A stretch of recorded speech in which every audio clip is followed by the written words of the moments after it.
Hello and welcome back to another episode of Comic Conspiracy. Comic Conspiracy. Episode 11. That's what this is. It's a podcast. Dude, you haven't even really started the podcast and you're already bumbling over your goddamn words. It's fine. I know. Episode 11 of the Comic Conspiracy. We're back for one more episode. This is maybe the end of the No, I'm just totally joking. We're back for, we're going to be recording for ever and ever and ever and ever and ever, just for your comic needs. Until the comic industry goes out of business in September when digital comics launch and all comic stores go out of business and I'm living in a box of comic books in my backyard. Dude, don't spoil it. We haven't even announced who was on this thing. Who's on this thing? And you are? My name's Ryan Higgins. I love physical comics. Who are you? And I'm Brock Sager, and I do also love physical comics. I especially love carrying 20, 30 long boxes up flights of stairs over my head. Just, 1, 2, just use them as workout weights. And I've never understood the concept of why a decent chunk of comic book fans are a little overweight when you have to move substantial amounts of comic book boxes. Comic book boxes are very, very heavy, and they never get any lighter. No, you can make them lighter. You have to just learn how to purge. Yeah, that doesn't happen. Yeah, I understand the concept of buying more comics. Getting rid of comics, I don't know what that is. Well, normally this would be the part at the beginning where we like to read a little bit of listener mail, but we're going to skip out on listener mail because I figure we're going to bore you guys for like 19 hours talking about what's been happening this week in comics. What's been happening? We are going to talk about two things. One, DC Comics' big news announcement. They are finally reprinting Ambush Bug in its complete format. Oh, that dude is so awesome. For the next 3 hours, we will be discussing nothing but Ambush Bug, his greatest achievements, his biggest failures, and everything else. Mm-hmm. We'll also be discussing something about them renumbering every DC title. I don't know what that's about. Day and date digital, stuff like that. We're also going to be talking X-Men spoilers. Brock saw X-Men First Class this morning, and so we will let you know when you should stop listening if you don't want to hear a full spoiler report. I don't really care. I'm going to see the movie on Sunday, but I'll let Brock spoil me for the good of the podcast. So I'm going to take a chubby for the podcast. Yeah. So I like the chubs. That's Arrested Development joke. If you never watched Arrested Development, go watch it now. Right. What? People haven't watched Arrested Development? I believe it was canceled because 4 people watched that show. Come on, people! You need to watch that. That's what me, you, and that's it. Actually, my girlfriend's sister, they have the DVDs. They watched it. Cool. Well, watching it on DVD doesn't count. Actually that's watching it. That's how I watched it. Well, that's right. You don't watch live TV. So. I don't watch it. I watched it. My girlfriend watched it, and 2 other people watched it. I bet some faraway place. Yeah, something like that. Okay. Big DC news this week. As of Tuesday, there was technically only one title going to be released August 31st from DC, and that was Flashpoint number 5. But as of Tuesday, Ryan, what's being released as well? I believe if I go back to my previous episodes, I could cut and paste the part where I say Justice League, not of America, by Jim Lee and Jeff Johns. I believe I nailed it. And you know what's really creepy? What? Johns starts with a J and Lee starts with an L, and that's J-L. Ooh, hey. Ooh. I like that. Wait, no, John starts with a G. No, Johns, his last name. Oh, I thought you said, never mind. Moron. I thought they were talking about the Jeff. You got a chubby for Johns, you don't even know his last name starts with a J? I thought you meant the Jeff part. Never mind. I've seen people spell it Jeff with a J. I've never seen anyone else spell it Geoff. I've never seen that spelling before. I'm sure other people did, but I don't see that spelling very often. Well, anyway. DC announced, not just Jeff Johns not just the Jim Lee Justice League title.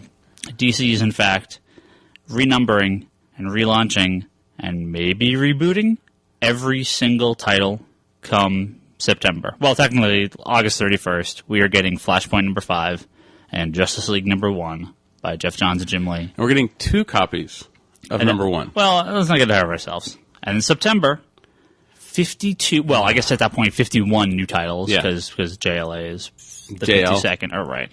52 new titles, 13 a week, all new number 1s, new characters in some cases, new origins, new stories, new costumes, new creative teams, new continuity, everything. This is Crisis on Infinite Earth level reboot. Now, we have to kind of do this news in order here. Because as of Tuesday, everyone thought, this is it. This is Crisis. It's happening. New continuity, brand new start. We are starting over at the very beginning. As time went on, though, there was a couple things said that may make that not entirely true. But let's cover this from a chronological point of view. Yes, please, because I stopped listening at about Thursday. Yeah, well, there was some info in the last couple days. Yeah, that's what I figured. So we'll discuss kind of these other ramifications afterwards. But as far as anyone knows, right now, as of September, brand new DC Universe, everything's going to be totally different. They have announced a handful of titles. We're getting Hawkman. Well, we're getting Firestorm. Well, hold on. Oh, am I jumping ahead of you? I'm sorry. I'm type faster. Trying to get my full list up here. Dude, why don't you have it up before? As like always, I had something else up.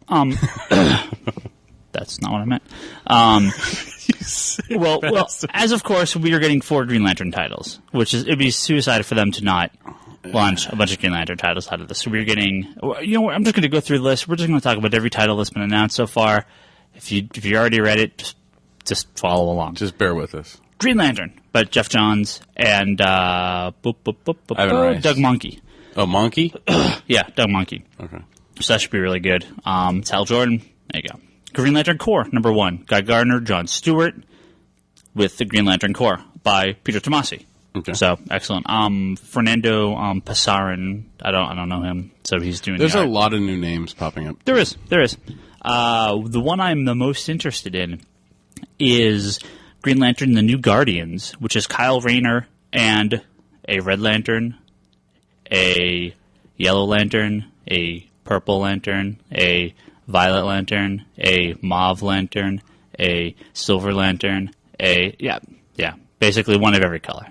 You don't even know all the colors? I'm joking. No. You need to prove to our listeners that you know all the colors. Go. Red, orange, yellow, green, blue, indigo, violet. You're not done. Huh? There's 2 more. Black and white. There you go. So, Roy G. Biv. Roy G. Biv, for all of those who need to remember the color spectrum. Red, orange, yellow, green, blue, indigo, violet. Roy G. Biv.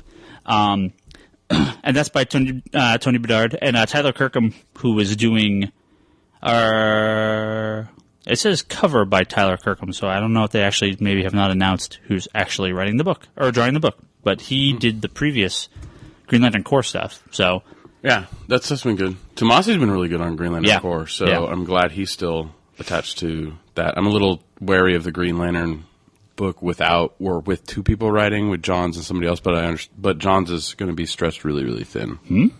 You said 2 people were writing it, the Green Lantern book. No, just Jeff Johns. Well, who's drawing it? Doug Monkey. Oh, I thought it was going to be Ivan Rice. No. Oh, okay. We'll get Ivan Rice comes up later. Oh, okay. There's also Red Lanterns, number 1. It's an Atrocitus book by where is it? Peter Milligan, and again, art. Oh, I guess it's art and cover. So Ed Benes is doing the art and covers. So Benes? Yeah. Oh wow.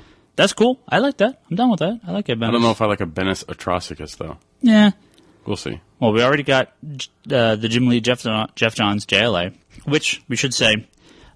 Someone real quickly, right when this was posted, I don't remember if they asked Jim Lee or if Jim Lee just posted this separately, but he was like, finally I can talk about what I've been drawing every night for God knows how probably months or years. So I've got to have faith that he's got a year's worth at of least 6 months in the can at this point. He's got to there's no way around it. He has to have that many issues in the can. So let's pray. What else there is? What else is there? You already did the 4 Lantern books. All right, so there's those in JLA. We have Wonder Woman by Brian Azzarello of 100 Bullets fame, and Cliff Chang, who he co-worked with Brian Azzarello on the Dr. 13 miniseries, which was very bizarre. That should be interesting. Cliff Chang's got a kind of an animated style, so it'll be cool to see how that works. Back to Jeff Johns and Ivan Rice on Aquaman. Oh, that's the one. Right, that's where Aquaman, or that's where Ivan Rice Now, is he going to have 2 hands? I mean, well, We'll get to that. We'll get to when this story takes place, my guess. Oh, okay. So, yes, I've wanted to hear this for the past couple of days, but you have been too busy to disclose this information. I've been so busy the last few days. It's been going crazy. We then have Flash, written and drawn by Francis Monopole. Mm-hmm. So that's probably why he hasn't done the last handful of issues of Flash, too, because he's getting a head start on this. As far as all the new launches outside the Green Lantern, this is the one I've been looking forward to the most. Fury of Firestorm by Gail Simone and Ethan Van Sciver, writing, with art by Yardley Sinar, artist on Legion. Oh, okay. So that should be really cool. Ethan Van Sciver's writing instead of drawing? He is. Ethan Van Sciver is actually really funny. He's a funny writer. He's a decent writer. He doesn't write a lot, but when he does, I've enjoyed a little bit. He like Cyber Frog. He wrote and drew that. He's written a handful of stuff throughout the years. So. Tony Daniel is writing Savage Hawkman with Philip Tan, artist. He last did art on Outsiders, your favorite. The Dan Didio.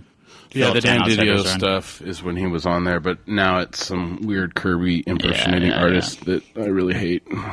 Sorry, whoever you are that draws that. Green Arrow's next with JT Krull. So JT Krull staying on the book with Dan Jurgens on art. Mm-hmm. Dan Jurgens on art? Nice. His art on Booster has been good. I mean, I've enjoyed it.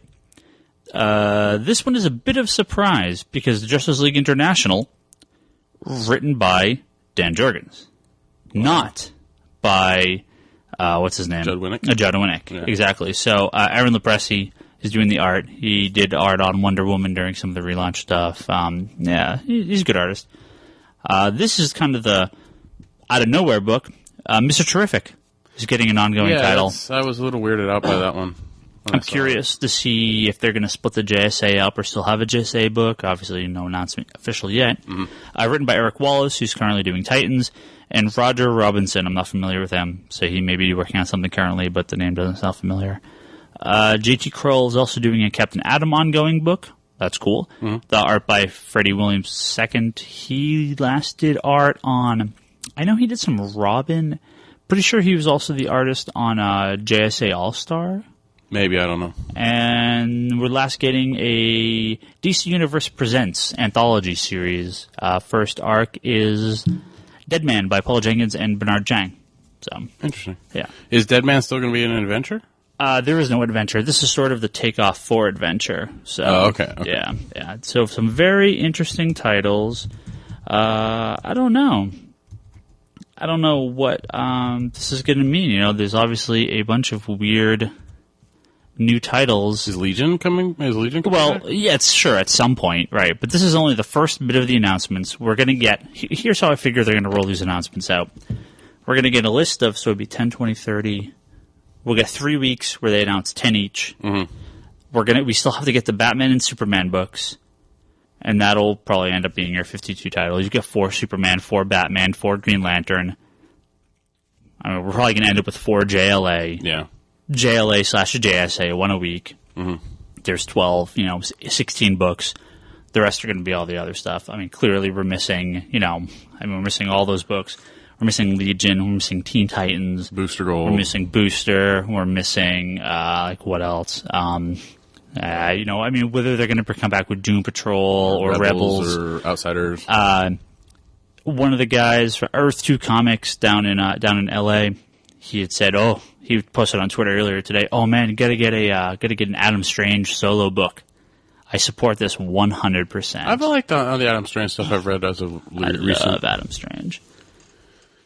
You love a lot of things, and that creeps me out that you love Adam Strange. It's ray guns and jetpacks, man. I love that stuff. Ray guns and jetpacks. I love it. Good to know what kind of porn to buy you. I don't think there's Adam Strange porn. If there was, you'd watch it. No, probably not. So, this is the books we have right now. There's been a bunch of rumored titles. Legion is going to be renamed Legion Lost. Don't know. Yeah, that's to coincide with the Abbott and Lanning. Right, Legion that trade's Lost. coming out. Yeah, that one's coming out this month. The 2 other big rumored titles is Nightwing. And these rumored titles sort of play into where I'm going to go with my crazy fan theory here in a few minutes. So, Oh, so if you're into fan theories. Don't worry, I'll have my own theory too. But here we go. Nightwing. Mm-hmm. So I can only assume this is, Dick Grayson, Nightwing. And the other one is Batgirl. It's Barbara Gordon. It's Babs. It's Oracle. The girl, she got shot by the Joker, turned into Oracle. This more than likely is... This is kind of putting these books during a certain time period. When Barbara Gordon was Batgirl and Nightwing was not Robin, he was Nightwing. There's only a short time where these things actually took place, and that time is around Crisis on Infinite Earths. This will come into play in a few minutes. Oh, jeez. You ready? I already know where you're going with this. You ready? So, for the last few days, if Superboy Prime comes up in this conversation, I can only hope. Reach across the thing and punch him in the face. I can only hope. If Superboy Prime should have like 4 monthly series. God. So the other big thing when all this was happening was the digital comic initiative that DC's pushing. Day and date. Right. So we are getting all these comics will be available digitally on your favorite Android or iPhone or whatever. They will be the same price as retail for, I believe they said the first 30 days, maybe 14 days. They mentioned it, but I didn't quite catch. Let's see. What does it say? It says no, it'll not be cheaper. Oh, so it's 4 weeks, right? So it's 4 weeks. Mm-hmm. So for the first month, they will be the same price, then they will be dropping $1. So if retail's $3.99, it'll be $2.99. If it's $2.99, it'll be $1.99 after 30 days, and they're going to hold that price. And DC is holding the $2.99 price point on all their physical comics, which so they're still drawing the line. Good job, guys. JLA or Justice League #1 will be $3.99. However, it is going to be oversized, double-sized issue, which oversized meaning more pages, not not physical size of the comic. But darn. 32 plus pages of Jim Lee artwork. Oh, damn. Yeah, I'm not going to pay an extra $1 for that. Oh, wait. I'd cut my arm off for that book. So, you like Jim Lee's art that much? It's not so much that I like Jim Lee's artwork that much, which I do. I mean, I really do like his art on certain titles. Yeah. I like what he brings to the industry. The excitement of all the excitement of all these old Image guys are dead except for Jim Lee. Jim Lee's the only one that could put asses in seats, puts eyes into the book, like whatever expression you want to use. I don't think anybody knows what expression you're trying to use. Puts asses into seats. This is the expression for movies, right? Oh, okay. Your big movie star will put asses in seats. They come. Right. Jim Lee is a guy that people will come far and wide to pick up his work. Of all the Image guys, he's the only one that still has a draw. I honestly, if Todd McFarlane came back to writing Spider-Man or drawing Spider-Man, I don't know that it would even sell that well. Well, McFarlane... The first issue, sure. Second and beyond, I don't know. McFarlane, because I think I don't know, I tried getting back on when he was writing Spawn, but it was horrible. Yeah. I think like you said, Jim Lee's the only one out of all those Image crew that have kind of kept that power going. But I think Jim Lee's art is pretty much almost a staple for what comic book characters should look like. Sure. Like, if you were to, he's the storyboard artist for the comic book industry. Yeah, I can see that. He's a great standard. Yeah, you can draw whatever style you want, be it, cartoony, be it very detailed, be it very gritty, be it very whatever.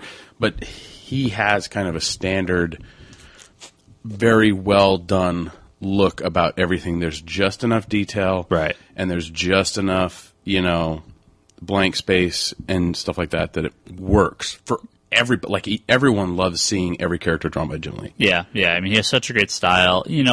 So there's a shot of Justice League. I don't know if it's the cover for #1. I don't know if this is just a promo image they're using. They show a lot of the new costumes. People are giving some of it kind of some crap, but it's one of those things where the artwork will be changed up before the first issue. There actually is a mistake on the cover, which will be fixed. Green Lantern doesn't have his ring on. Yeah. He drew it in the black and white. He drew it in the sketch, and the colorist totally washed right over it and didn't draw the ring. So, oops. A lot of people were complaining about the high collars. You know what? He could be hiding it somewhere else. I know. But that gun, that Green Lantern Scatling gun, because he's got the gun from the movie. Yeah. He's kind of got that style on the cover. It's they should move that up a few feet, maybe up a foot, Why? because he's holding it right little at down? crotch level. Nice. So yeah, it's a little. Nice. Way to go, phallic. Yeah. Hey, we're so happy we get to point that stuff out. Makes me a better person. Nice. Not. So it'll be really interesting to see what these guys can do with these books. We're talking about, back to the digital thing. So, who knows? Are people going to buy this in droves digitally? Because retail, this has been the big complaint. You didn't explain what was going on with Justice League. You said the $3.99 for the oversized book, but you right, I'm sorry. completely forgot. It's $3.99. There's going to be a $4.99 version that's the book that comes with a digital code, so then you can redeem that code online. So is that going to be polybagged? Yes. Okay. Yes. They're bringing polybags back. Well, they do it all the time. I mean, they did it with FF. They're doing it with Death of Ultimate Spidey. But that's Marvel. Yeah, but I mean, When was the last polybagged comic that DC had? I mean, DC used to polybag their books pretty regularly because it had a lot of advertisements and inserts in them and stuff, but they haven't really done that in years. But, this is a question. Is DC going to leave their books at $2.99 and really push the digital? Will they move the retail books up to $3.99 and all of them include a code for a digital copy? I think this is something that if they're going to put the books back to $3.99, they need to every single copy, not just a special order, every single copy needs to come with this digital code. I think it would actually be okay. I would be, if it's $3.99 with nothing extra for 20 pages, I have an issue with this. I was talking with my rep at Diamond about this. Diamond's the big comic distributor. I said, look, what we were using the point was for Justice League, which oversized is $3.99 is fine. But I was like, look, if Justice League is $2.99, if it's 20 pages at $2.99, I will order hundreds of copies, stock this book forever, and sell it forever. Yeah. If it's $3.99, I'm going to order what I think I can sell. Yeah. I will. $3.99 is fine because it's an oversized issue. So the fact that it's oversized, I'm totally fine with. Yeah. I will still order hundreds of copies of this book.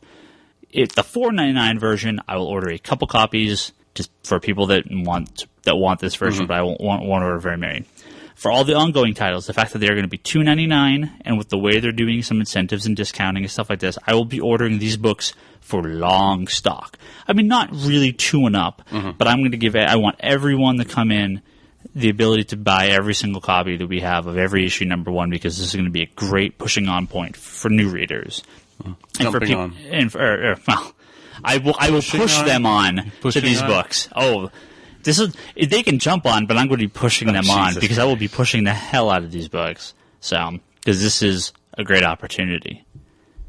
At least it was until yesterday. Oh no! Was it Wednesday or Thursday? It was probably Thursday because I didn't read any. Oh, it's still a great opportunity. It's still a great jumping on point for everything. But now the wheels are going. Now we've had some time to think, and some comments are starting to put things into perspective, put things into question. I'm not sure where they're going with these books, but I've got a theory. Oh God, get your theory. You want to hear my theory? Actually discuss something. What do you want to discuss? Oh, I was going to do my theory, but you've been droning on.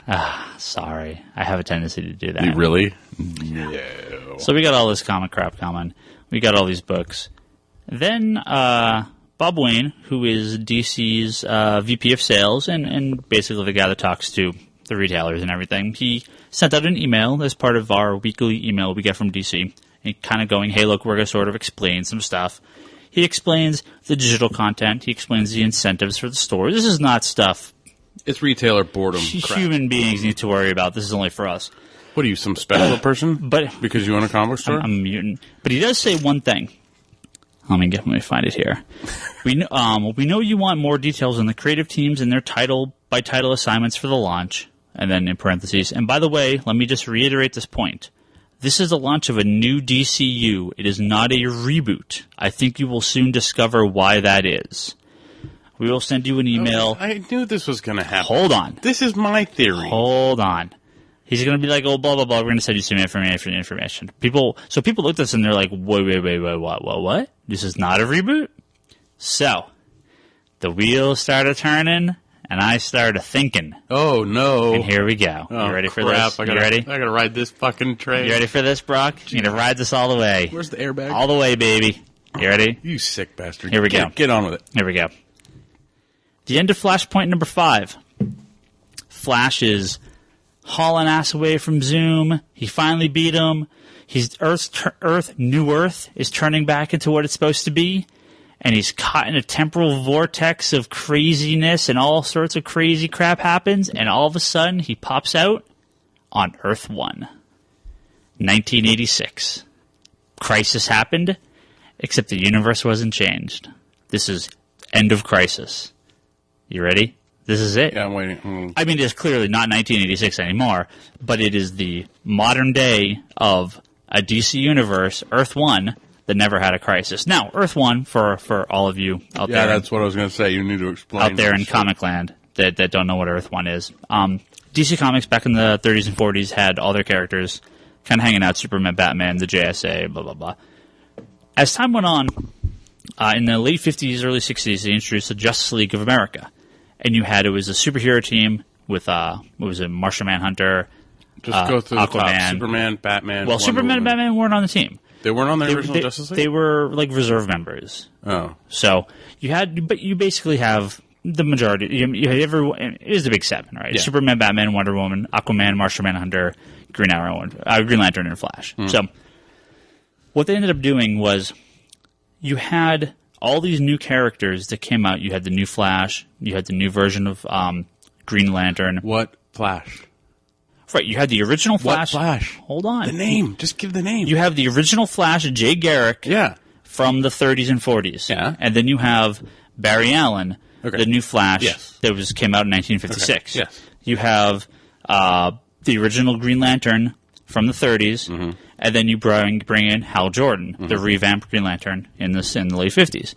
Those were all the members that were part of the Justice League. The original guys were all the members of the Justice Society. So you start to go, well, Barry, in his very first appearance, says, hey, I used to be a big fan of the Flash comic book starring Jay Garrick. And he pulls out his comic book collection. He's reading through it, and he goes, I got these superpowers. I'm going to name myself after Jay Garrick, the Flash. And so he becomes the Flash.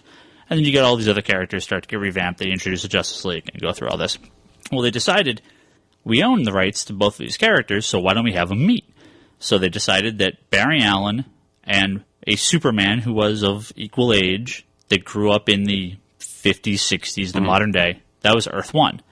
Jay Garrick, the original JSA members, Spectre, all those guys, Wildcat, they were all part of JSA. They were all part of, from the 30s and 40s, World War II era. Superman was there. He's a little bit older, kind of got the gray sideburns. I mean, there's all this went on. They dubbed this Earth 2. So you have Earth 1, which is the quote-unquote modern-day DC universe, and Earth 2, which is the Superman came around in 1930 and has aged ever since, or 38 or whatever, and has aged ever since. So the things they're kind of setting up here, the titles, some of the titles, not everything, but some of the titles, this feels like a pre-crisis book. Firestorm, he's in high school. Okay. I mean, in current continuity, he's in college. But in this rebooted book, they say he's in high school. That would be accurate to Earth 1. The Earth 1 comics... Well, I guess I should explain Crisis for all those that don't know Crisis. Yeah.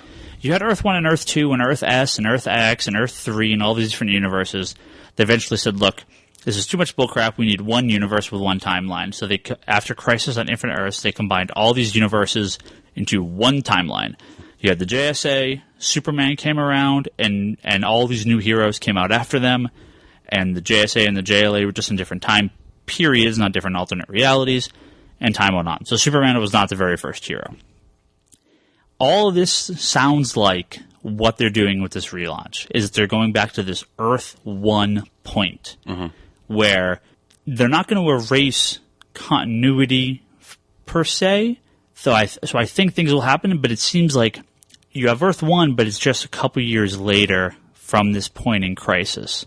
So you have things like the multiple Lantern Corps. You have these things that have sort of popped up in Earth 1, but it's not it's not exactly the same because this is remember, this is the post-Infinite Crisis 52 universes.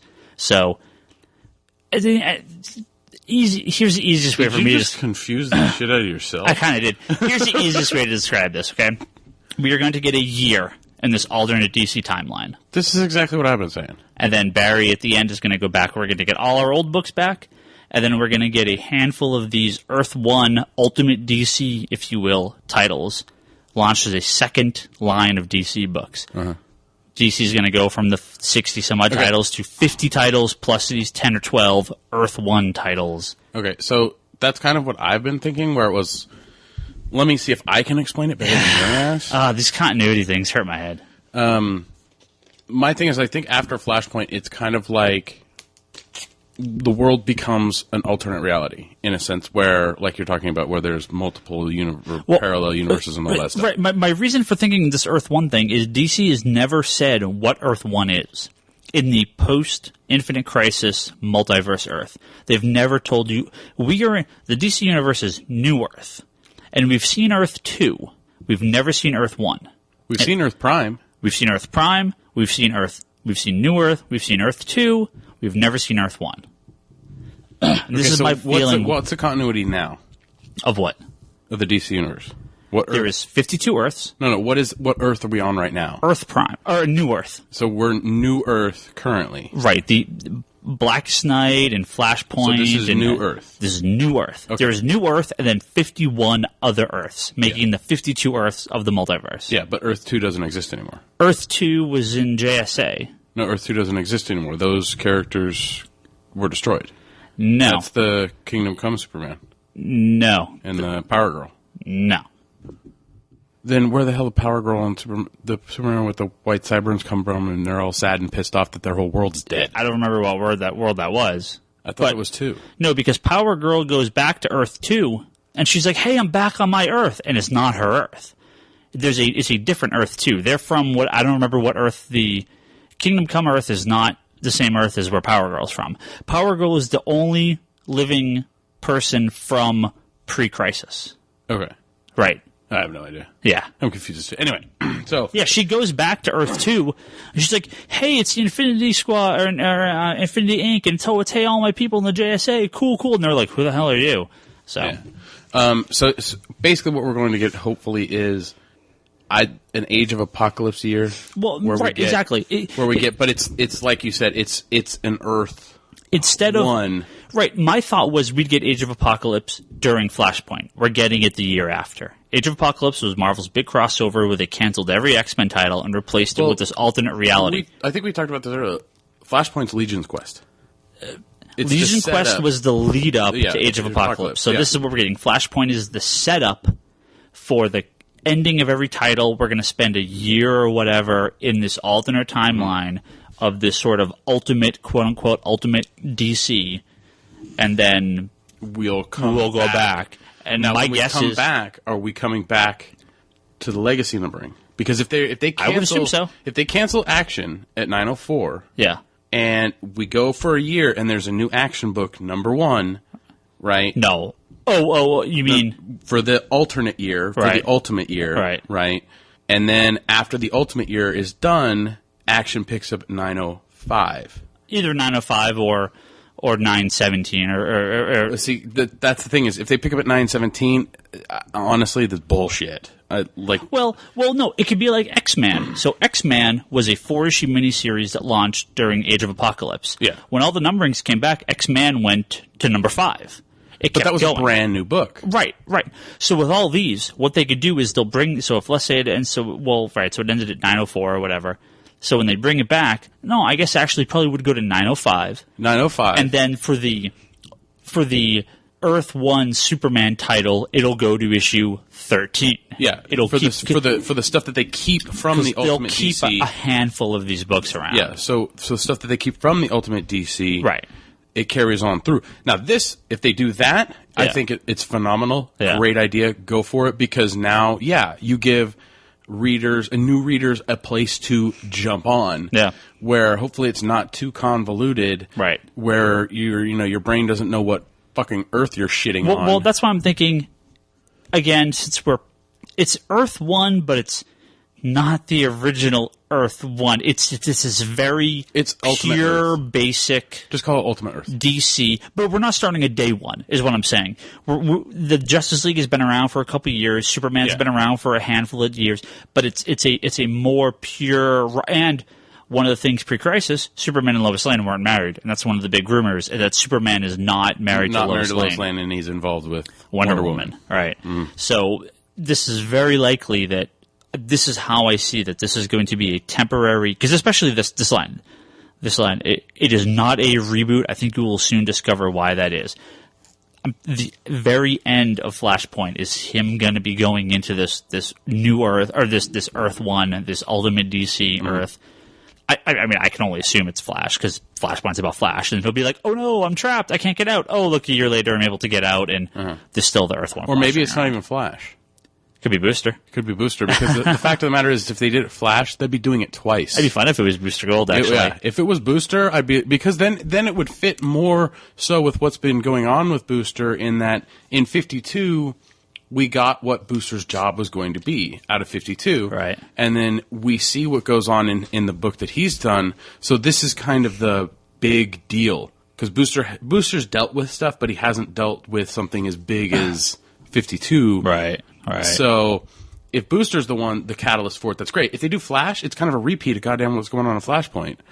I know what's going on. Of course. Thomas shocked me in the chair. Of course. Oh, sorry. Spoiler. Can I just say, well, you're going to spoil the hell out of X-Men, so let's not talk. Well, next week we'll talk some Flashpoint, maybe some Fear itself, too. What a snorefest that was. Snorefest? Jesus. Snorefest? I actually read it. Why? I have no idea. I actually read it. We'll talk about this next week. But can I just say, sneak preview spoiler for next week, the last page of Flashpoint number 2 was hilarious, okay? I laughed my ass off. You laughed? Like in a really bad way. You laughed at But that? I laughed my ass off. Why did you laugh your ass off? It's really funny. So if you haven't read it, go read it. We'll talk about it. We'll talk about it next week. If you have read it, laugh with me. So it was funny. No, but I think it's good that DC's doing this, especially with the Green Lantern films coming out, and the buzz behind the Dark Knight, and the Wonder Woman pilot that's going on. I think there's a lot of buzz. There's no positive buzz about Wonder Woman pilot, because they canceled it. So they did. Oh yeah, Wonder Woman. They scrapped I didn't know. Yeah. Oh, they scrapped it. They didn't finish doing the pilot. I mean, I don't even think they finished the effects. No, they passed on it. It didn't get picked up. No, I mean this is a point for people interested in Green Lantern and who watch the movie. They will come in the next month or two, and they will check the stuff out. And then when Superman and Batman are out next year, they'll have, oh, hey, look, we have a couple trade paperbacks of Ultimate DC for you to read. And then when JLA's out... But the thing is DC is so good about restocking. You just restocked all of Flash. I just restocked every issue of Flash, yeah. And those are first prints. Yep.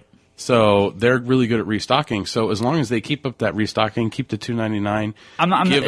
Not restock. It's that the trade paperbacks will be out in bookstores. Yeah, well, yeah. For the casual fans. But I'm saying here it's easier for you to get people involved who want to do single issues versus a trade. And not only this, I mean, especially with the whole digital thing, people are like, oh, you'd be so dumb. It's a lot of negative retailer reaction to this.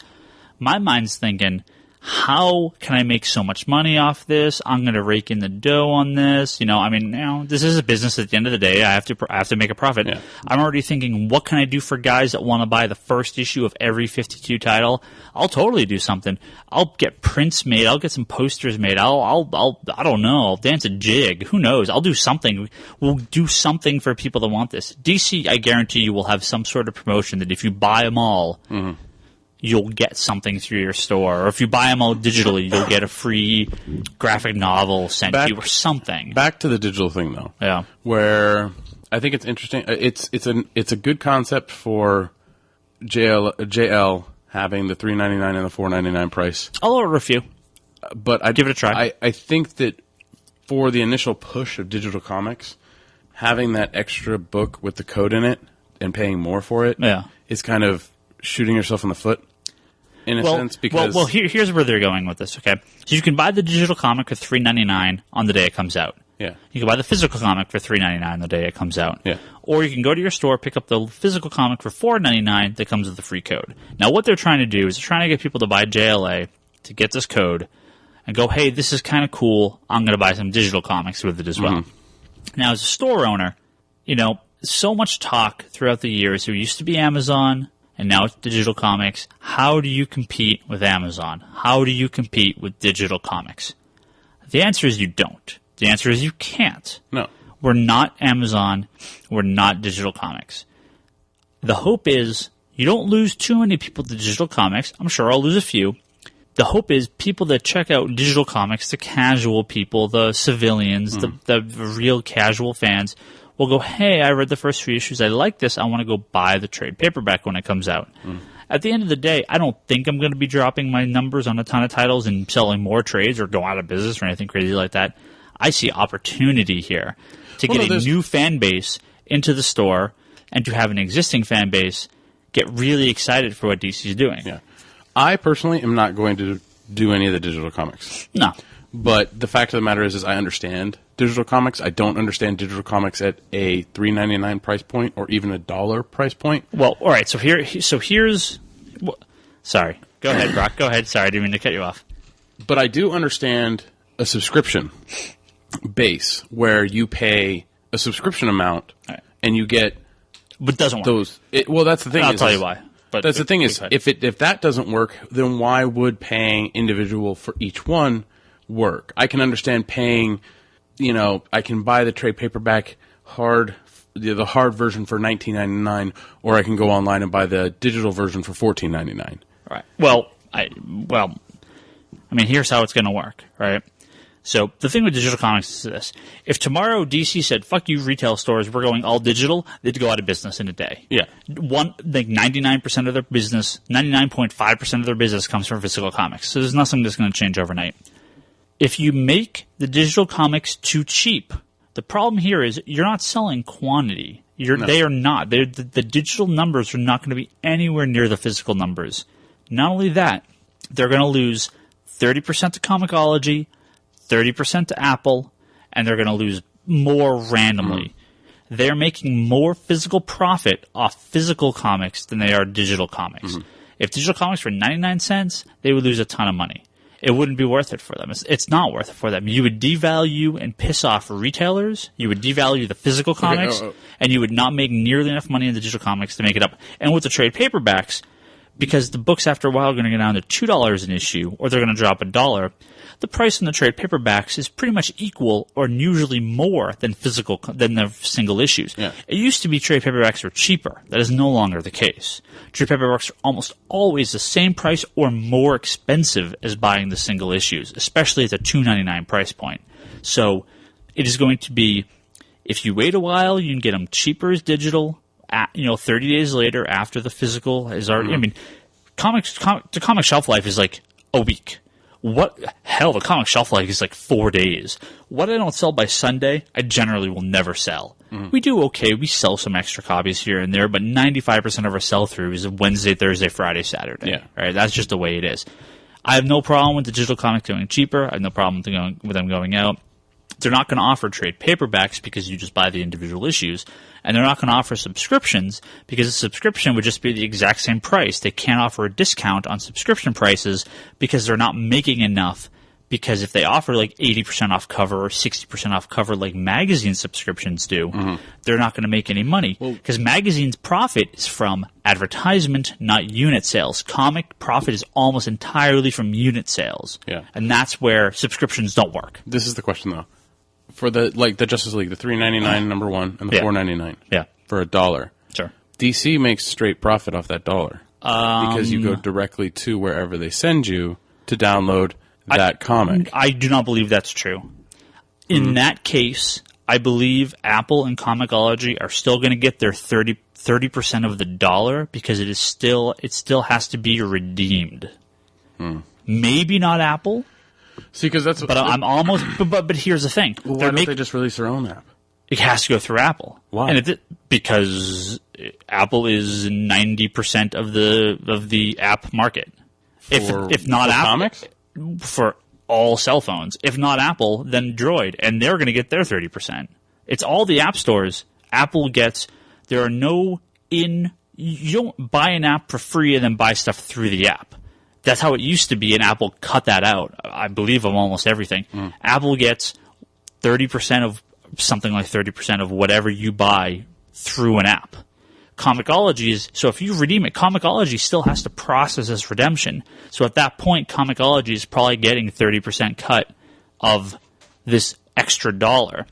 For DC, it works in that case because they're charging $4.99. They're making their profit off the physical comic, and they're only making a little bit off the digital comic. But they made more money off the physical comic, so it's fine. This is why I think if they're going to raise the price to $3.99, you include a free digital comic with every copy.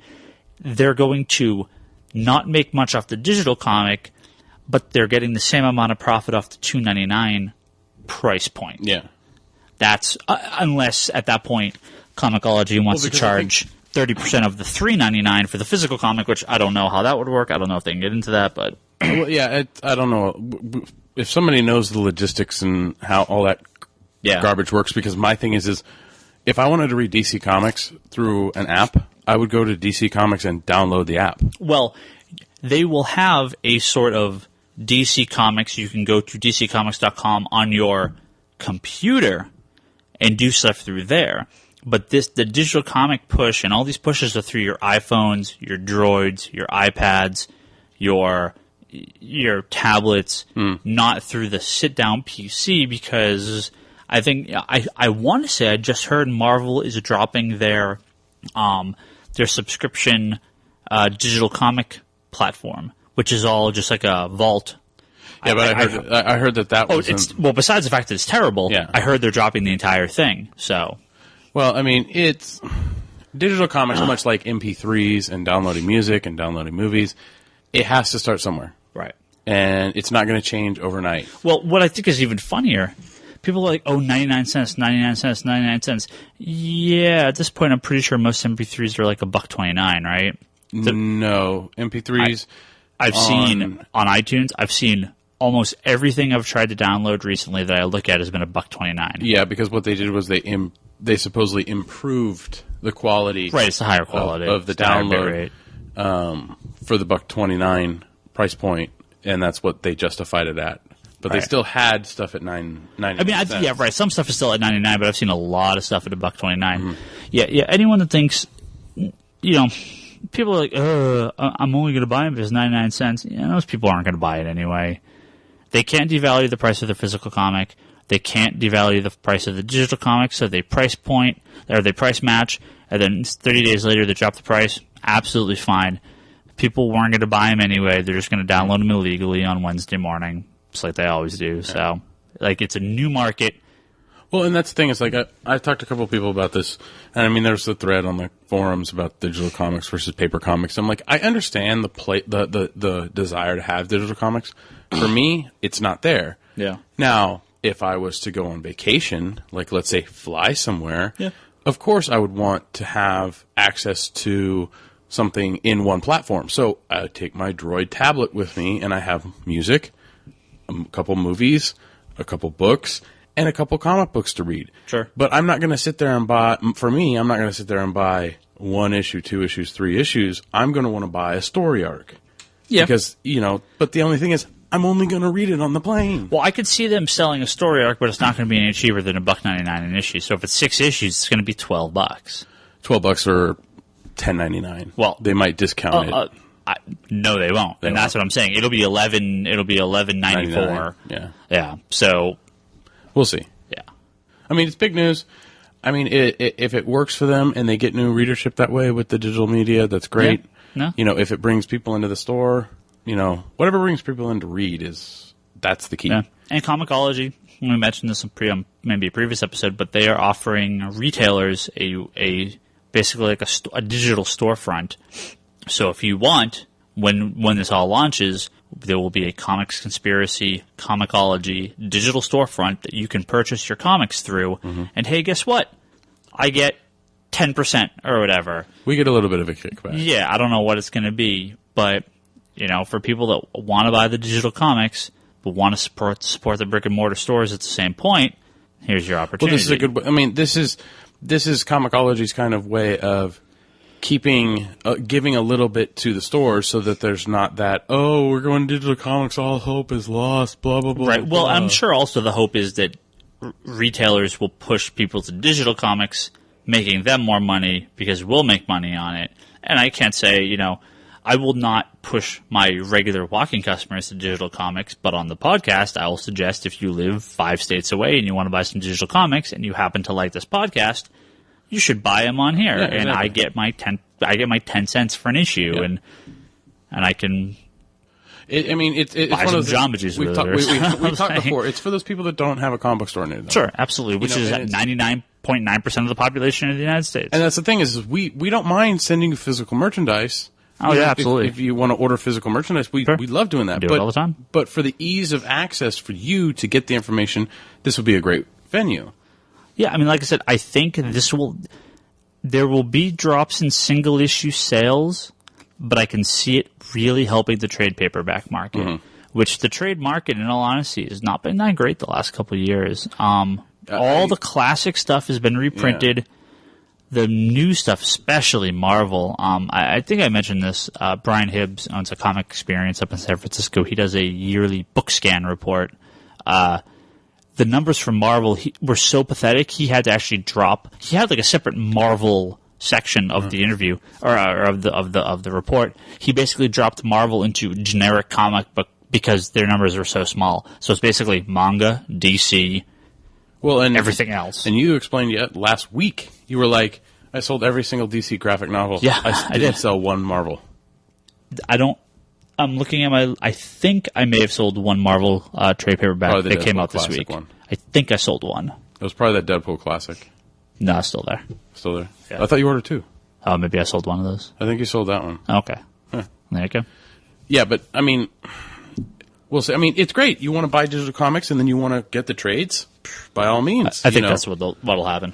That's, I think, a great venue. But overall, I think if what we talked about with the Ultimate DC sure. and this digital thing, we'll see where it goes. Yeah. But, I can just see the Wikipedia insert now for DC, the Johns era. Right? So. Yeah, Lee and DD have a lot to do with that, too. But, yeah, a lot of excitement, a lot of buzz. Let me put it this way, and, man, I just must really... I can't even fake it. I can't fake how much I don't like Fear Itself. I'm not even joking, the word fear was not mentioned once on Wednesday. No one cared. It was DC from start to finish. I didn't start it. It wasn't like I was like, so what do you think of DC? Yeah. To every customer. Clearly, there was a handful that I did. Which is funny because Thursday, when I worked, it was like virtually the opposite.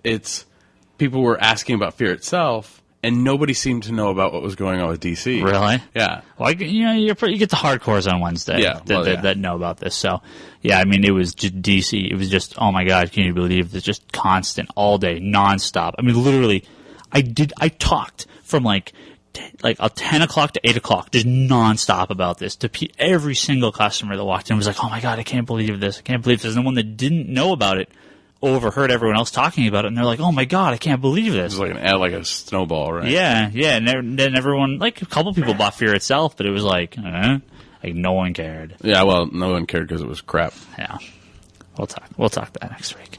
Brock, good Lord, we've been rambling on for almost an entire episode's length about this. About DC? Yeah, talk about some X-Men so I can stop talking. Okay, X-Men First Class. For those of you who are Marvel fans, you'll enjoy it. For those of you who are DC fans, you'll enjoy it. It's a good movie. I've heard it's good. It's a prequel, so it's based in before X-Men 1. Before you get too far, I have to ask, how's the 60s? How's the 60s? Yeah. Does it work? It works. Okay. It's... the Hellfire Club's in it. Yeah. Sebastian Shaw is in it, played by Mr. Kevin Bacon. Is there any chance they base the Hellfire Club in San Francisco? No, they base it but it should be in Boston. No, they base it in Vegas. Ah, okay. Because I believe Hellfire Club in the comics is in Boston, but the rumor is that Chris Claremont based it off a bondage club he went to in San Francisco back in the 70s. Maybe. But, no, it was done very, very well. There was only a few things that I didn't like about the film. One being, you don't have to sit through the credits. There's nothing at the end. Bullshit. Unexpected. Bullshit. Hell, I sat through the end for Pirates 4, and that was not worth it, but still, it was like, yeah, okay. There was something at the end of Pirates 4? Yeah. No, there's nothing at the end of X-Men. I mean, there might as well be nothing at the end of Pirates 4, but there is something at the end of Pirates 4. An Angel, a.k.a. Pixie. Yeah. Is it supposed to be Pixie from the current comics? It's supposed to be Pixie or is it supposed to be Angel from Grant Morrison's run? It's Pixie from Morrison's run. Because the fat black chick from Morrison's run with the little wings and she spits fire. She was Angel. No, it's Pixie. Pixie's the girl from the new arc. Oh, it's the new arc. From the Matt Fraction stuff. Okay. Yeah, it's the same thing. Okay, so it's kind of a mix. Well, the wings, I don't know why they call it Angel. Yeah. I mean, I know why the black girl in Morrison's run was named Angel, because she was a bitch. And, I didn't like the character, but, it's a good character. She screwed over poor, what's the guy's name? Beak. Beak, yeah. She's a complete and utter bitch, and just the attitude in that character, I understand why she's called Angel. This character for the film, to me, should have been named Pixie, not Angel. Yeah. But, I know why they went with Angel. Yeah. Funny. The movie had tons of jokes in it. Cool. A lot of action, a decent amount of action going on. It seems more story than special effects. Is that true? There's a lot of story. There is a decent chunk of special effects in certain parts, but it is very story driven. There's 2 cameos in it. One is Hugh Jackman as Logan. Right. Hilarious scene. Just died laughing when I saw it. And then actually Rebecca Romijn Stamos, who played Mystique in the first 3 X-Men movies, makes an appearance. That's the one I'm confused about. So we'll not go any further. I won't go any further with that one. That one, it just be careful. It pops up, okay. But it's fucking hilarious when it pops up. Is she dark? What's her face? Darkholm something. Darkholm, huh? Raven Darkholm. Yeah, it's Raven. Is that what she goes by? Yeah, her name's Raven. Is she like a human named Raven Darkholm, and then she kind of walks away, or is it like an actually in-depth scene with her? Well, because isn't there another Mystique? This is the Mystique. But she's a little girl. They explain it. Okay. But it's the Mystique. Okay. So there's a scene, and you'll see it coming a mile away. But is there 2 Mystiques at one point? No, it's the same thing. It's the same one. Okay. I don't want to spoil it for you. Okay, that's fine. But that's fine. Don't talk about it. But she's in there, and actually, the funny thing is it's the scene that it comes in is actually in the trailer. It's a split second before a scene in the trailer. Okay. So, there is one more question. Yeah. Does the Chuck Austin created Nightcrawler's father ruin the entire movie? He confuses me. What was his name? I don't remember. I don't even remember. He's either. The devil. In the comics, he's the devil. Yeah, he's Satan. In this, it's the Red Nightcrawler, is what it looks like. Yeah, in a suit. Yeah. I'm not sure. He doesn't ruin the film. Who's the wind guy? Wind guy. Yeah, this guy does tornadoes and makes wind. I don't know of any mutant that controls wind except for Storm. A wind guy, huh? There's Cyclone, but he's not a X-Men guy, I don't believe. It was one of the Brotherhoods of Evil Mutant. Is he a wind guy? Because I know there's Pyro and Blob. Yeah, no, this is a wind guy. I don't know. Wind guy. Huh. I don't know. It's... Darwin's in it. Darwin? Yeah, he evolved... Well, his name's because he evolves. He evolves. He adapts to whatever conditions. Do I know Darwin? I think he might have been in the Morrison run. I'm not sure. There's a lot of... Morrison involved a lot of random... He adapts. He sticks his head in water and he grows gills. That's cool. Quentin Quire in it? Quentin Quire. He is from Morrison's run. He's the guy that throws the riot at Xavier's school. No, he's not. Quentin Quire is awesome. Havoc's in it. Yeah, I heard about that. That's a bunch of bull crap. Yeah, why? Because it's Alex Summers and... Yeah, it should be younger. What was it? What did you say? Darwin? Darwin, yeah. Let me see who the hell is Darwin. Oh no, he was from Deadly. Oh, okay, I know him. He's from Deadly Genesis. He was one of the guys that was running around in Ed Brubaker's run on X-Men, the Shi'ar War, the Rise and Fall of Shi'ar. Oh, okay. Yeah. He's like, I don't know that I ever realized his name was Darwin. He's I believe he's one of the. Yeah. He's one of the missing X-Men. He's one of the. So the original X-Men went missing. They got attacked by, what was it, Krona, the living island thing or whatever. Yeah. And then so Professor X sends his group of X-Men, his new X-Men, to go get him. Storm and Nightcrawler and Colossus and Wolverine. But dun dun dun, there was actually another team that went first, and they all got killed. Oh wait, but didn't actually all get killed, and they got corrupted. And that's the whole plot of this. Oh, okay. Is that it's the other Summers brother, the third Summers brother, and right, he was one of those guys. Okay. So yeah, because Havoc is in it. Banshee is in it. I saw Banshee in the trailer. It explains Hank. But and I guess Darwin's been in the X-Force, which I have not read any of the recent X-Force stuff. He's in the current stuff? Yeah. I didn't even. I never cared for the It might have Peter been during the David's X-Force Deathlock stuff. I didn't read that. I'm sorry, X-Factor. Oh, I haven't not been X-Force. reading X-Factor. Yeah. Peter David, it's like you follow that book or you follow nothing. So. Yeah. No, I highly recommend people go see it. It's really good. The ads hyped it as it gives Dark Knight a run for its money. It doesn't. I think my girlfriend put it the best. We talked about it afterwards because she went and saw Thor with us. Yeah. And I said, well, which movie did you like better, Thor or X-Men? And she's like, I can't compare them because they're two kind of separate movies. Right. It's the Thor. She's like, I really enjoyed Thor because I could get behind the character. I could easily understand what was going on. It's one character. She's like, but with X-Men, it's more of like this team. And there's a lot going on and stuff like that. But she was like, she understood exactly what was going on in the film. But from a standpoint of somebody that's not a comic book geek, she liked both films kind of, I guess, equally, you should say. I mean, her scale for the X-Men movies, because she's seen the other ones, is this is the best, and then number 1, and then number 2, and then the fall-off of number 3. Which she is incorrect. Huh? She is incorrect. Oh, what is the correct order? Because the best is 2. The best is not 2. You haven't wrong. Seen this one. I'm going to say 2 is still better. You haven't seen this one.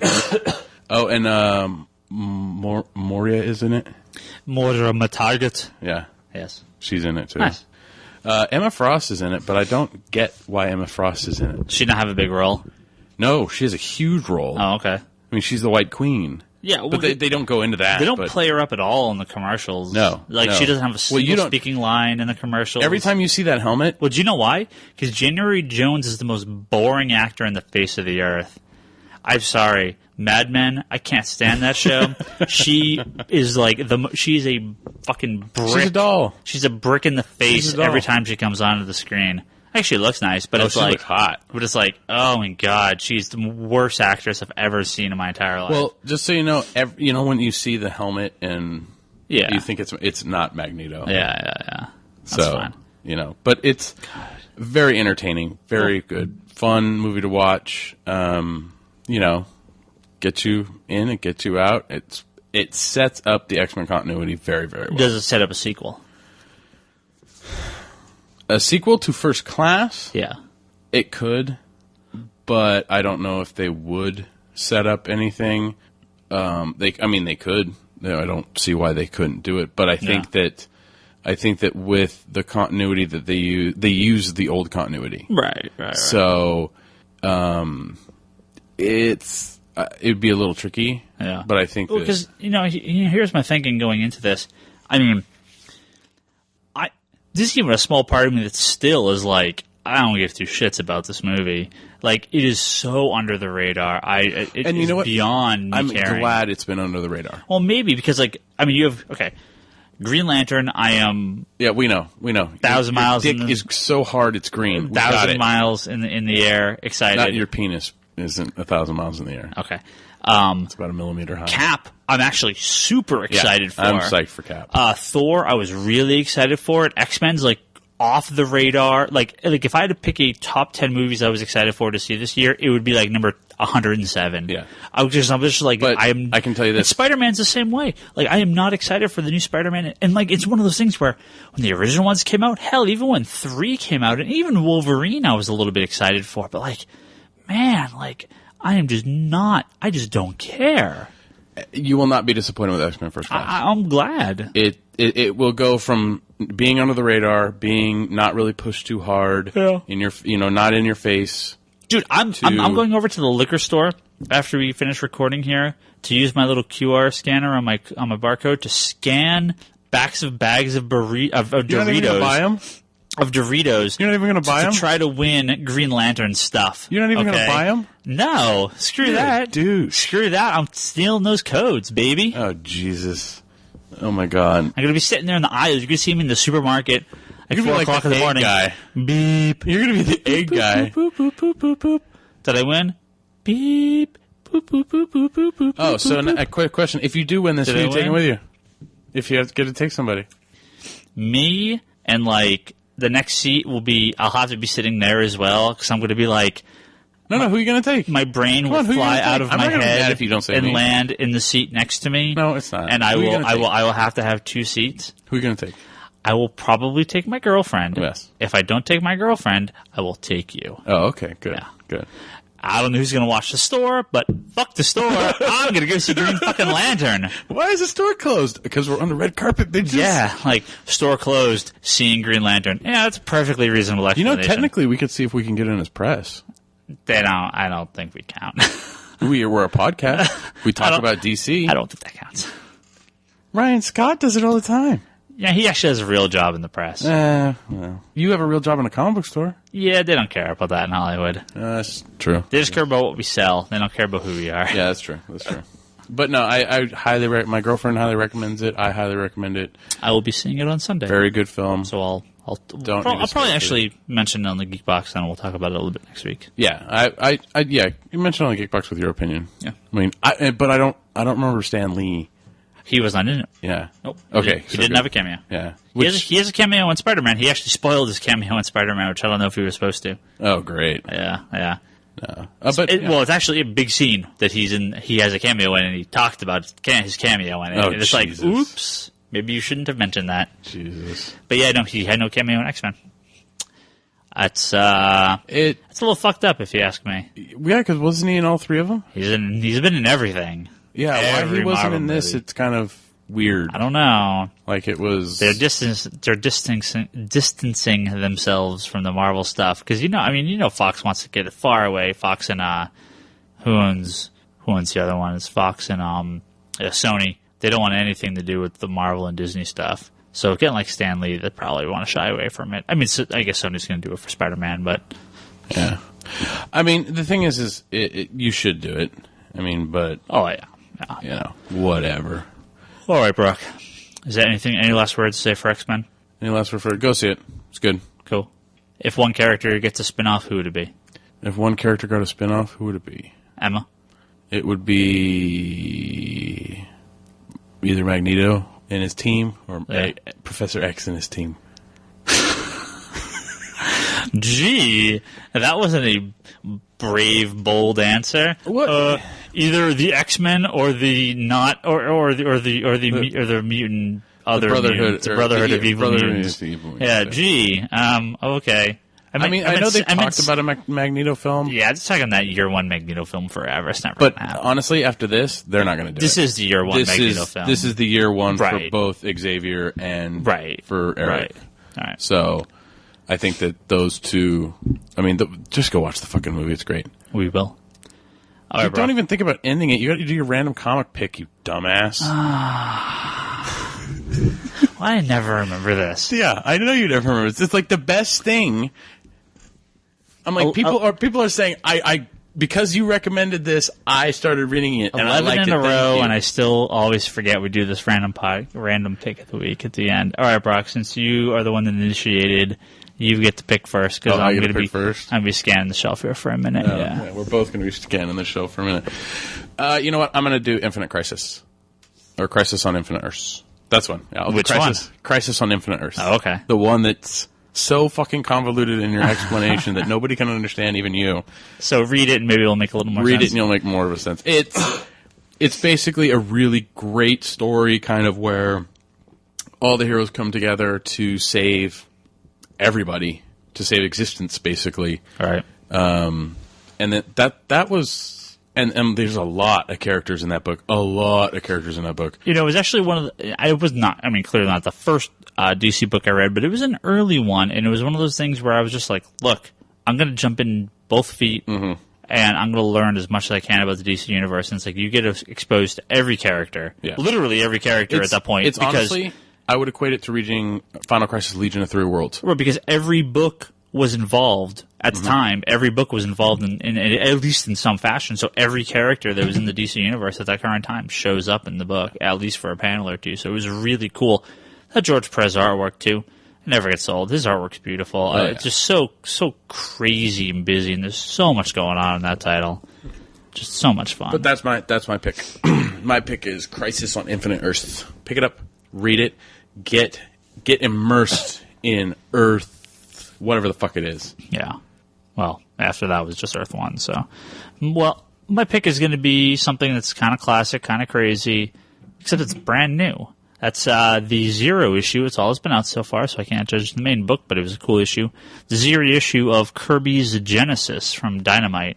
This is a series written by Kurt Busiek, art by Alex Ross-ish. I think he paints over someone else's pencils. I'm not sure what exactly the deal there is. But during Jack Kirby's long career with comics, he created all sorts of random characters that never got used, or Topps Comics published a handful of them back in the 90s. Didn't Genesis come out on a Topps logo a long time ago? I don't think so. I mean, it's like Bombast, and there's a handful of these guys that came out under Topps. I thought Genesis came out, like something Genesis did come out from either Image or I mean, there could have been a thing called Genesis, but as far as I know, what this Kirby Genesis book is, it's the Crisis on Infinite Earths of Jack Kirby characters. So it's all these characters that either fell into public domain that he created, or were characters that were never really anything ever happened to them. Well, I guess not public domain. I mean, I guess the Kirby estate still owns them. So the Jack Kirby's estate, for those of you who don't know, Jack Kirby is maybe the most famous comic artist of all time. He created the Fantastic Four and helped create basically the entire Marvel Universe. He created Captain America. He was around from the earliest days of American comic book work. Generally considered the greatest artist of all time. Isn't that kind of what Cavalier and Clay is based off of? I believe so, yeah.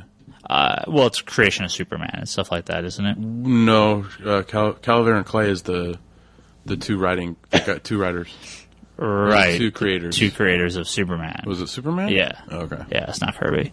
So what they do in Kirby Genesis is it's Kurt Busiek has basically gotten all these characters together, and from the Zero issue, it's not a full story, so it's just kind of getting you ready. He's merging them all into one giant universe of Jack Kirby craziness. He's a huge fan of Kirby. Alex Ross is a huge fan of Kirby. So this should be a kind of story of love from these creators to Jack Kirby and his lesser-known and lost, kind of forgotten characters.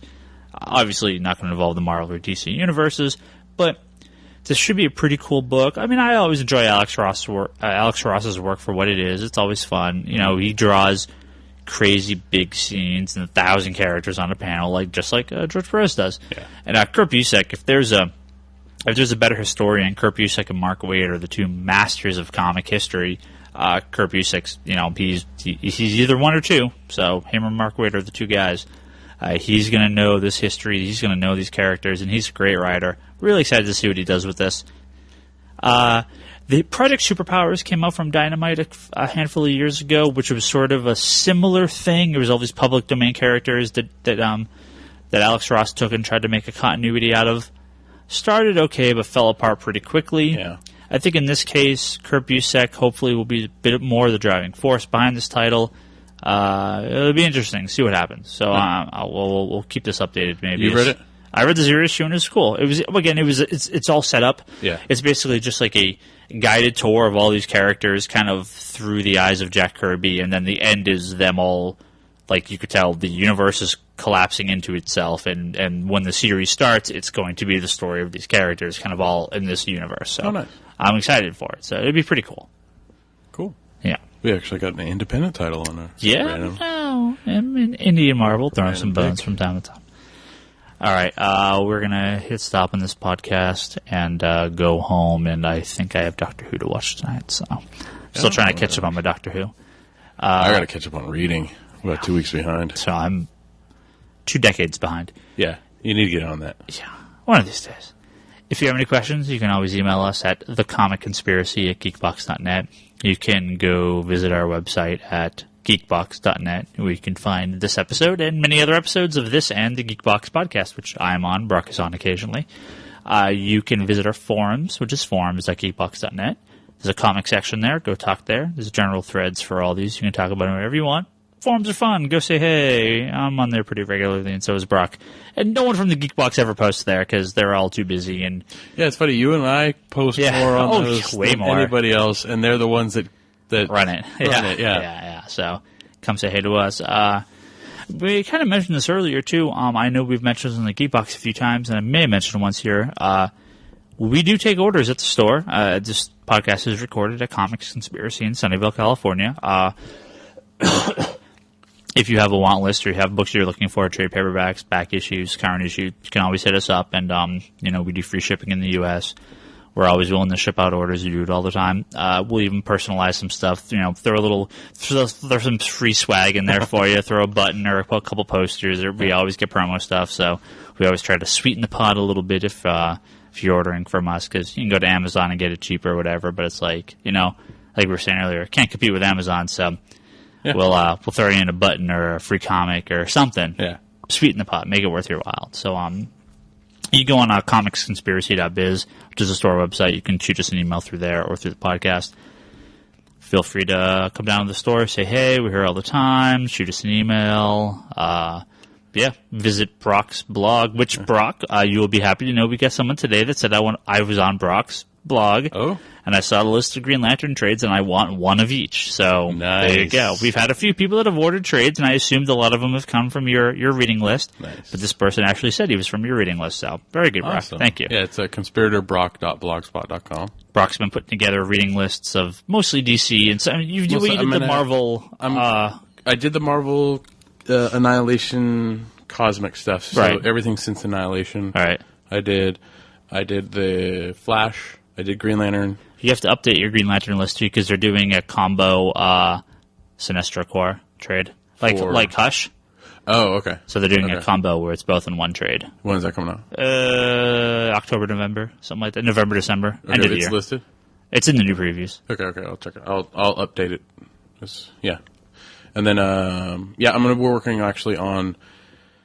I need to get this one up, but because I'm in the middle of it, the Star Wars stuff, because I picked up those legacy trades. Good luck with that. Well, no, I'm just doing the 4 that are centered around the Vector. current. Yeah. Okay. Well, Star Wars Legacy and Star Wars Knights of the Old Republic and Star Wars Rebellion and Star Wars Dark Times. Right. All 4 of these titles cross over in what's the Vector story arc. Right. So it kind of gets a little confusing. Yes, it does. When you go to read it. So I'm on track. What the hell happened to Legacy Volume 7? Oh, it's Dark Knight number 4. It's Star Wars Vector Volume 2 or Volume 1 or whatever. Yeah, it's there will be a gap in your collection because of this. Oh, you can buy 2 copies and put them both. Fuck that shit. There's going to be a break in your collection. But I need to get that because somebody had commented on that they picked up Legacy from my recommendation. So nice. I'm going to get that posted as soon as I kind of figure out what it is. But I also need to get a couple more trades and read. Sweet. So we've been rambling on. It wasn't an all DC podcast. We did. And hey, I was going to say we're not even going to do listener mail and all that stuff, and we're still clocking over an hour and 20 minutes here. So let's end this thing now. Don't worry, we'll get back to listener mail. Yeah, we'll probably end up doing it in all listener mail soon because I got a stack of it that we need to read. We will catch everyone next week. Look for episode 12. look for this on Monday, and then look for that the following Monday. I looked at my wrist like I had a watch, and I don't even have a watch. So let's, I'm obviously going totally insane. We'll end this podcast now.